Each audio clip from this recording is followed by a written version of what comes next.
بسم اللہ والصلاة والسلام علی رسول اللہ۔ 3 سال کی یہ خفیہ اسلام کی دعوت کے بعد رسول اللہ صلی اللہ علیہ وسلم پر سورۃ الشعراء کی آیت نمبر 214 نازل ہوتی ہے، جس میں اللہ رب العالمین حکم دیتے ہیں کہ وَأَنذِرْ عَشِيرَتَكَ الْأَقْرَبِينَ، کہ آپ اپنے نزدیک ترین قرابت داروں کو عذاب الہی سے ڈرائیے۔ یہ سورۃ الشعراء، اس سورت میں موسیٰ علیہ السلام کے تعلق سے تفصیلی واقعات بیان کیے گئے ہیں کہ موسیٰ علیہ السلام نے کس طرح اسلام کی دعوت فرعون کے سامنے رکھی، فرعون نے اس کا کیا جواب دیا، اس کے بعد فرعون اور اس کے حامیوں کے ساتھ کیا برتاؤ ہوا اور اس پر کیسا عذاب آیا، اور اللہ رب العالمین نے موسیٰ علیہ السلام اور بنی اسرائیل کو کس طرح عذاب فرعون سے نجات دی، اس کے تعلق سے تفصیلی بات ہے۔ اور اسی صورت میں ان لوگوں کا بھی انجام بیان کیا گیا جن لوگوں نے انبیاء کی باتوں کو، انبیاء کے احکامات کو ٹھکرایا، تو ان کے ساتھ کیا عذاب ان پر نازل ہوا، اس کے تعلق سے بھی اس صورت میں ذکر کیا گیا۔ یہ صورت اس لیے نازل کی گئی تاکہ رسول اکرم صلی اللہ علیہ وسلم کو یقین ہو جائے اور آپ پورے دل جمی کے ساتھ اسلام کی دعوت لوگوں کے سامنے پیش کر سکے کہ جب آپ اسلام کی دعوت پیش کریں گے، لوگ مخالفت کریں گے، لوگ بات نہیں مانیں گے، لوگ نہیں سنیں گے، تو اس پر زیادہ غم یا افسوس کرنے کی ضرورت نہیں ہے، کیونکہ اس سے پہلے کے انبیاء کے ساتھ بھی اسی طرح کا برتاؤ ہوا ہے۔ تو جب یہ آیت نازل ہوئی وَأَنذِرْ عَشِيرَتَكَ الْأَقْرَبِينَ، تو آپ کے پورے خاندان، پہلے آپ اپنے فیملی تک دعوت دے رہے تھے، لیکن ابھی آپ نے پورے خاندان کو جمع کیا، اور تقریباً 45 یعنی 45 مرد وہاں پر جمع ہوئے۔ اس سے پہلے کہ رسول اللہ صلی اللہ علیہ وسلم کچھ گفتگو کر سکے، ابو لہب جو آپ کا چاچا تھا آگے بڑھ کر کہنے لگا کہ دیکھو یہ ہم سب تمہارے چاچا ہیں اور یہ تمہارے چچیرے بھائی ہیں، لہٰذا کچھ نادانی کی بات مت کہو اور اپنے خاندان کے دین پر ہی قائم رہو۔ ہم قریش سے لڑنے کی طاقت نہیں رکھتے، اور قریش کے ساتھ عرب مل جائیں گے تو بالکل بھی ہم اس کی طاقت نہیں رکھتے۔ یہ باتیں سن کر رسول اللہ صلی اللہ علیہ وسلم خاموش ہو گئے، آپ نے کچھ نہیں کیا، کچھ بات یا کچھ گفتگو نہ کی۔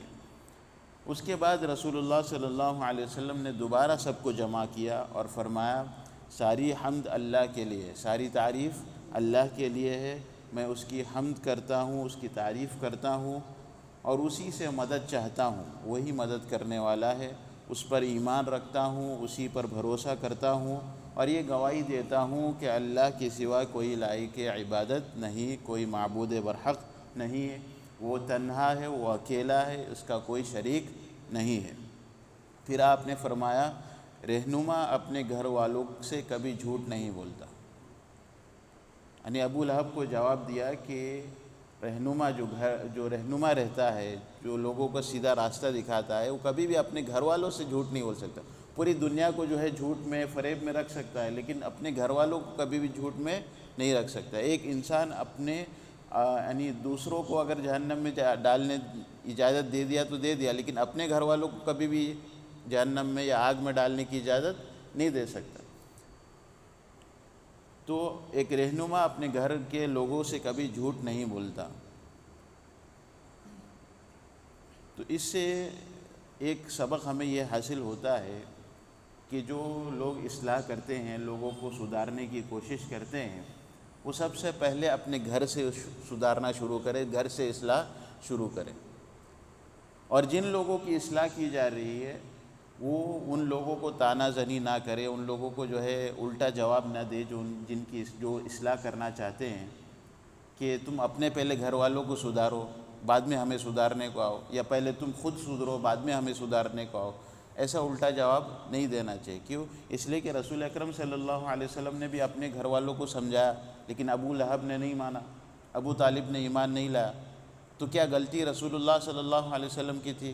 نہیں، غلطی کس کی تھی؟ ابو لہب کی تھی۔ اسی طرح جو لوگ اصلاح کرتے ہیں وہ ضرور اپنے گھروں میں اصلاح کرتے رہیں گے، لیکن اگر ان کے گھر والے نہیں مانتے تو غلطی کس کی ہے؟ اصلاح کرنے والے کی ہے یا جو اصلاح نہیں کرتا ان کی غلطی ہے؟ جو خود اپنے آپ کو نہیں سدھارتا کس کی غلطی ہے؟ غلطی ان لوگوں کی ہے جو خود سدھرنا نہیں چاہتے۔ اب خود اس کے تعلق سے لوط علیہ السلام اور نوح علیہ السلام کی بیوی کے متعلق آتا ہے قرآن میں کہ ان لوگوں نے یعنی اپنی شوہر کی بات نہیں مانی اور جہنم اپنا ٹھکانہ بنا لیا۔ تو اب غلطی کس کی تھی؟ یعنی ان پیغمبروں کی غلطی تھی؟ انہوں نے کیا اصلاح نہیں کی اپنے گھر والوں کی؟ انہوں نے اپنے گھر والوں کی اصلاح کی۔ تو اس کا یہ مطلب نہیں کہ جو بھی اصلاح کروانے آئے سدھارنے آئے تم انہیں ٹوکو گے کہ نہیں تم پہلے اپنے گھر والوں کو سدھار لو۔ ہاں ٹھیک ہے، اگر آپ کو ان کے گھروں میں ان کے گھر والوں میں کوئی غلطی نظر آتی ہے تو آپ وہ جو نصیحت کر رہے ہیں پہلے وہ نصیحت کو قبول کرو۔ نصیحت قبول کرنے کے بعد کبھی موقع ملے تو آرام سے ان کے گھر والوں کو یا انہیں جو سمجھایا جائے کہ تمہارے گھروں میں اس طرح کی غلطی ہے، اسے سدھارنے کی کوشش کرو، یہ طریقہ ہے۔ لیکن اگر کوئی نصیحت کرنے آئے تو پہلے ہی اسے ٹھکرا دو کہ نہیں تم پہلے اپنے آپ کو سدھارو، اپنے گھر والوں کو سدھار لو، یہ مناسب نہیں ہے۔